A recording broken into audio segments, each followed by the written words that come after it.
So lads, we're going to be talking a little bit today about Russell Westbrook. So I made a video a couple of days ago talking about wondering why the hell are people surprised that Russell Westbrook is having a good season? Because he's never not had a good season in his career. But the crazy thing is now it's been a week. It's been less than a week. And in a week it has gone from Russell Westbrook is not washed, Russell Westbrook is not washed, to Russell Westbrook suddenly the best point guard in the NBA again, and according to Scott Brooks, the second best point guard in history behind Magic Johnson. I get it. If you want to argue in terms of pure stats, if you want to argue him over Russell Westbrook, that's fine. But how can you argue him over Stephen Curry? They're in the same era, and Steph is just better. Not only is Steph better, Steph has beat Westbrook. Not only that, is Westbrook had PG, and he lost to Dame. Dame versus Westbrook is the proper comparison. I think Westbrook over Dame. For his career, Westbrook over Dame. But the world's gone mad. The world has gone mad. And the logic is that Westbrook does stuff other point guards have never been able to do. If we're judging a point guard by his ability to rebound the basketball, then why don't we judge centers by their ability to pass the ball? Jokic over Shaq. If we're saying Russell Westbrook because he can catch more rebounds than Steph is greater than Steph Curry, if we're saying that, and if we're judging solely on triple doubles, Jokic is greater than Shaq.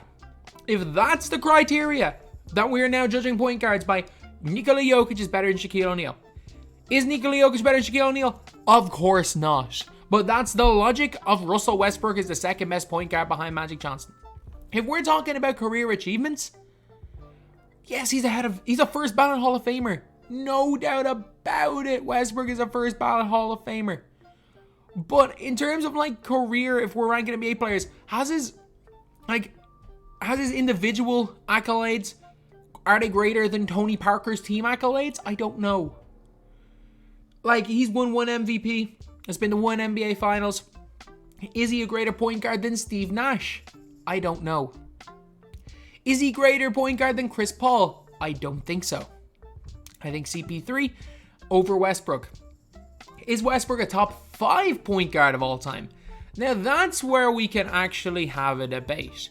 Because is Westbrook better than Isaiah Thomas? I don't think so, but you can argue it. Better than Stockton? Again, I don't think so, but you can argue it. Better than Steph Curry? Why? Because he catches more rebounds? Because he gets more assists? And you can't even argue the assists. You can't even argue he frees up teammates better. He gets teammates more open shots because there's no player in NBA history that has more gravity than Steph Curry. I get it. This is what his head coach is saying. I get it. But the amount of people I'm seeing that have jumped on this bandwagon, who are the same people that 3 weeks ago were saying he was washed. It's madness. And I've never seen anything like it in any other sport. I have never seen anything like it in any other sport, lads. So, maybe I'm from a different area of the world. And I know I am. If you guys, again, don't know, I make 2K videos. I talk about basketball a lot when I stream. I have a different mentality towards the sport than anyone that grew up playing in the States. I do. I grew up watching Irish basketball. My heroes were the guys that I used to watch every single week playing for my local Super or National League team. These were the guys that I grew up watching. It was a completely different style of basketball. I grew up, obviously played basketball for the national team underage, played a year or two in the top league in Ireland. So again, I played probably at my skill level, probably the highest level. And I just can't comprehend not even the American media, just the American media on how if a player has 2 bad games, they're washed. Or if a player has 3 good games, they're the best player in the world. Because that's what's happening with Westbrook. Is that Westbrook had a bad start to the season. And players were going straight, or not even players, people in the media were straight away turning around and saying, Westbrook's washed, Westbrook's not good anymore. Is Westbrook a cancer on a team? Does Westbrook lead to wins? And I said it then, I'll say it now. I personally do not believe the specifics of the triple-double leads to wins. I know, obviously, stats-wise, it does. But a lot of the time, in my opinion, the triple-double is caused by him getting 10 assists, which means his teammates make shots.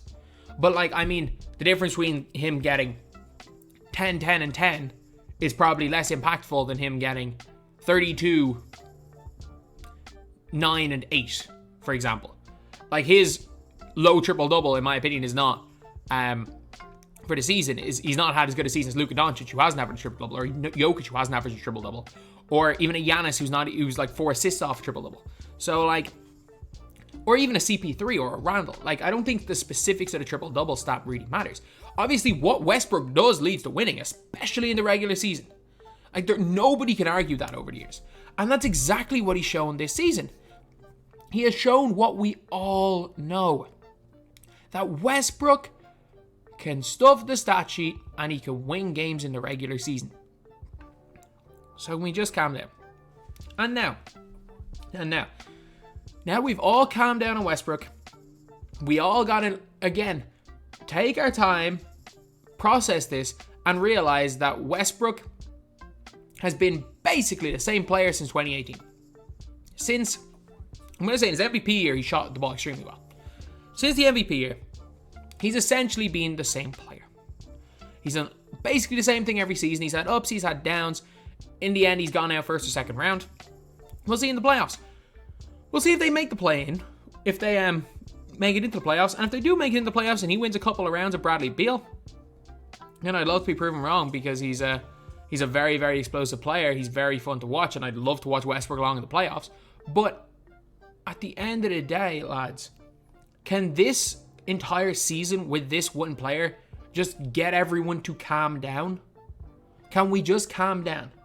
The same, like, I was planning on making a video on we need to stop calling 19-year-olds busts when they're kids, but like the Westbrook thing is, I think, a little bit more important because, again, we are 2 weeks removed from people saying Westbrook was washed. And now all of a sudden, not only is he the second greatest point guard of all time, we have a lot of people talking about him saying that he's the best point guard in the NBA right now. And that he should be in the MVP conversation. His team don't even have a winning record, and he's probably not the best player on his team. Can we just, like, come on. Let's just calm it down. Westbrook is an all-star level player. He didn't have the greatest season up to the all-star break, so he wasn't an all-star this year, but I would not be surprised if Westbrook's an all-star next year. Westbrook is an athletic freak. Westbrook is a poor shooter. His decision-making is not the greatest, but if his decision, like, it's his kind of almost recklessness and his always go, go, go, go, go mentality, that why he's Westbrook. And if you have that mentality, you're obviously going to make bad decisions. Whether he leads to a team, whether he's an asset in a team trying to win a championship or not, again, that's a hard one to say because we haven't really seen, well, as of right now, that's a no, but that can all change because, again, it's the Giannis situation again. Everyone talking about how Giannis can't win the playoffs, just like they talked about how LeBron couldn't win the playoffs for years. We literally, like, Giannis could make the finals this year, and if Giannis goes and wins the NBA championship, everyone shuts up about that. Like, again, it's recency. The NBA media is just recency bias, and I've never seen so much recency bias in a sport. I've never seen a group of people discount a player's career like NBA media. It is the craziest thing I've ever seen. They will discount everything Westbrook has done and only talk about a couple of games when they were saying he's finished, that his legacy's been tarnished, that he's not good enough. But then they'll also discount everything he's done for the season when he's had a fantastic run of 12 games, saying that he's one of the best players in the league, the best point guard in the league. Like, it works both ways. The same people that are saying he's done are the ones that are hyping him up like he's the greatest ever. When in reality, Russell Westbrook is Russell Westbrook. Your opinion on Russell Westbrook in an off season, like, your opinion on Russell Westbrook shouldn't change game by game. Your opinion on a player shouldn't change game by game. If we're only judging players by one game, Kevin Porter Jr. is an all-star. If we're judging players by a specific spell, heck, Jeremy Lin's one of the greatest of all time. We're judging him by 2012. If we're judging right now, what's LeBron James done the last month? What's LeBron done the last month? And this is 2019. Like, it's just like 2019 when LeBron James got injured. He wasn't 100%. And everyone's talking about how LeBron's no longer the best basketball player in the world because he just wasn't playing. Like, he literally didn't play in the playoffs, and they were like, Kawhi's the new king. It's like, LeBron was injured. He couldn't do anything. Like, I've never seen a sport media like that. Like, if Cristiano Ronaldo is out injured for 6 months, like, you're not going to hear, well, obviously, maybe Mbappe is better right now, but you're not going to hear the media say, if, I don't know, Ronaldo misses 6 months and Jadon Sancho has a great 6 months for Borussia Dortmund, you're not going to hear them saying Jadon Sancho's better. Like, that's almost the Kawhi to LeBron comparison. Like, I just don't get it. And we need to just calm down on Westbrook. And it's not just about Westbrook, it's about everything. We need to calm down. When a player's playing great, we need to calm down. When a player's playing badly, we need to calm down. Especially in the regular season. So yeah, that is pretty much it. It's kind of crazy that I've gone from... It's basically the same video again. Whereas I talked last time about how Westbrook's playing really, really well, and I don't understand why people are surprised because he just had a bit of bad form, to the opposite, that he's in some unbelievable purple patch right now, and people are talking about him like he's the best player in the league, which he's not. So when I announced the video, thank you guys for watching. Please like, comment, and subscribe.